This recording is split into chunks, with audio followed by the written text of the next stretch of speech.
잘 나오던 기초연금 하루아침에 중단된 분들 계신가요? 소득도 없고 재산도 그대로인데 심지어 기초연금 기준은 매년 조금씩 올라 더 많이 받는다는데 갑자기 왜 중지되는 걸까요? 처음부터 안 주던 것도 아니고 유용하게 쓰고 있던 용돈 같은 기초연금을 갑자기 안 주다니. 괘씸하고 불쾌하기 짝이 없습니다. 기초연금 갑자기 중단되는 이유는 바로 정기적으로 자격을 확인하는 확인조사 때문인데요. 다가오는 4월 2년 만에 대규모 상반기 확인조사가 예정되어 있습니다. 넋놓고 있다가는 매달 들어오던 기초연금 중단될 수 있으니 이번 영상도 꼭 시청하셔서 내 연금 지키시기 바랍니다. 시작 전 구독, 좋아요, 알림 설정 눌러주시면 더욱 빠르고 정확한 영상을 만드는 데 도움이 됩니다. 안녕하세요. 복지공무원 막내딸 복달입니다. 올해는 여러모로 기초연금 이슈가 많은 시기입니다. 오늘은 바로 여러분들의 기초연금이 당장 4월부터 중단될 수 있는 상반기 정기 확인조사 관련 내용을 알려드리니 꼭 영상 끝까지 시청하시고 조사에 중지되시는 일 없으셔야겠습니다. 확인조사는 기초연금뿐만 아니라 기초생활수급자 등 복지급여를 받는 모든 사람을 대상으로 신청했을 때와 달라진 소득재산이 없는지, 지금 기준에도 연금을 받을 수 있는지 조사하는 것을 말합니다. 매월 월별 확인조사와 매년 상하반기 집중 확인조사가 있는데요. 2023년 4월을 주목해야 하는 이유는 바로 이 상반기 집중 확인조사가 무려 2년 만에 실시되기 때문입니다. 코로나로 인해 대면 방문 및 상담이 대거 예상되는 확인조사를 무려 2년 동안이나 실시하지 않아 이번 4월에 기초연금 등 복지급여가 중단되는 분들이 역대급으로 많을 것으로 예상됩니다. 그럼 어떤 분들이 집중 확인조사 시 중지될까요? 이번 상반기 조사에서 가장 많은 탈락이 예상되는 사유는 바로 공시지가 상승입니다. 부동산을 소유하고 계신 분들은 부동산이 재산인 만큼 매년 새로운 공시지가가 연금액에 반영되는데요.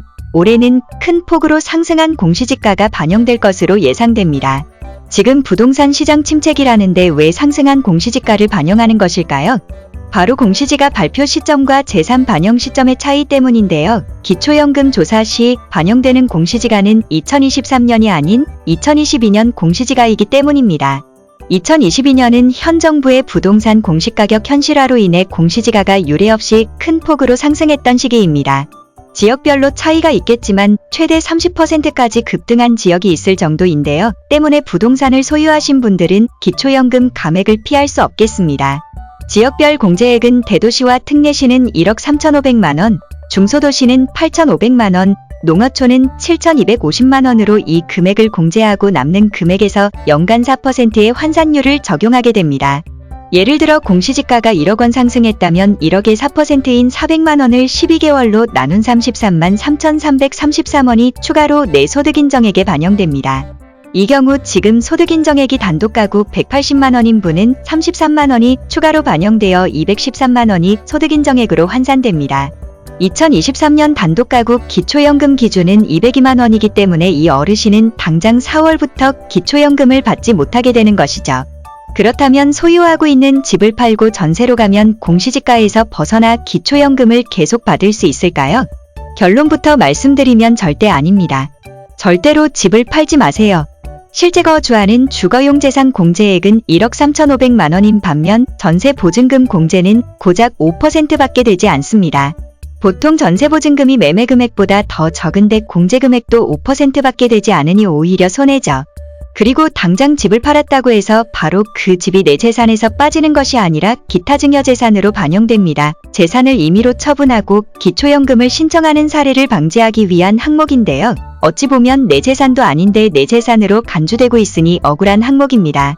복달도 기초연금 상담과 조사를 하다 보면 가장 이해를 못하시고 민원을 강하게 제기하시는 부분이 바로 이 기타 증여재산입니다. 설명하는 저도 처음엔 이해하기 어려운 부분이기도 했죠. 확인조사로 중지되는 가장 많은 두 번째 이유는 바로 금융재산 때문입니다. 예금으로 보유하고 있는 어르신들의 금융재산은 기본적으로 2천만원까지는 공제가 되는데요. 올해 금융재산을 조심해야 하는 이유는 바로 작년에 연칠해서 8% 고금리 예금 상품이 많이 판매되었기 때문입니다.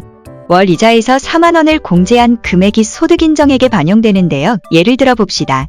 1억 원을 금리 1%의 예금에 예치하면 연 100만원의 이자가 발생하는데 이 경우 월 이자 약 83,000원에서 4만원을 공제한 43,000원이 소득으로 반영되는 반면 7%의 예금에 예치하면 연 700만원, 월 583,000원 이자에서 4만원을 제외한 543,000원이 이자로 반영되는 만큼 기초연금이 중지될 가능성이 매우 높죠.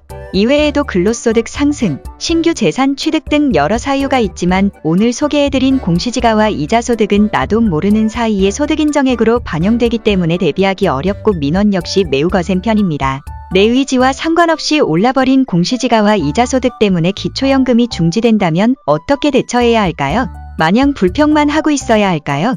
다음 영상에서는 기초연금 중지 통보를 받았을 때 어떻게 대처해야 다시 연금을 받을 수 있는지 그 방법을 알려드리겠습니다. 복달을 모르는 분들은 불평과 항의만 하고 기초연금을 못 받겠지만 여러분들은 다음 영상 꼭 시청하시고 어르신들의 기초연금 꼭 지키시길 바랍니다. 오늘 영상이 도움이 되셨다면 구독, 좋아요, 알림 설정 부탁드립니다. 다음 영상에서도 모르면 손해보는 복지정보와 꿀팁으로 찾아오겠습니다. 감사합니다.